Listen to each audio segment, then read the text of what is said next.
একটি গরিব মাছ ব্যবসায়ী সমুদ্রে মাছ ধরার কাজ করত।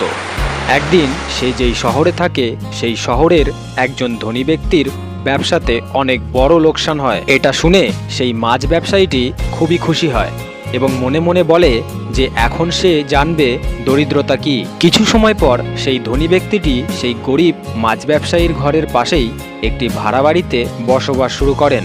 এখন তারা দুজনই সকালে উঠে সমুদ্রে মাছ ধরতে যায়।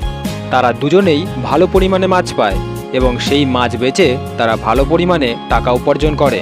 ধনী ব্যক্তিটি ততটাই টাকা খরচা করে যতটা তার প্রয়োজন ছিল, আর বাকি টাকা সরিয়ে রাখে। আর অন্যদিকে সেই গরিব মাছ ব্যবসায়ীটি তার উপার্জনের সমস্ত টাকা নিজের শখ পূরণ করার জন্য খরচা করে দেয়। পরের দিন গরিব ব্যক্তিটি একলাই মাছ ধরতে যায়, আর ধনী ব্যক্তিটি তার বাঁচানো টাকা দিয়ে আরও দুজন ব্যক্তিকে কাজে নেয়।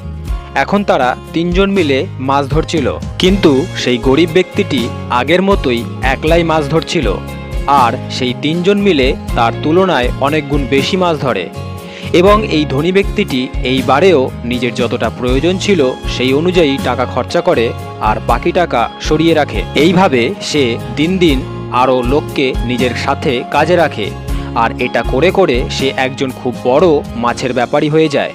আর এদিকে গরিব মাছ ব্যবসায়ীটি তার পুরনো অভ্যাসের কারণে গরিবই থেকে যায়। তো প্রিয় বন্ধু, আপনি এই গল্পের মাধ্যমে কি বুঝলেন?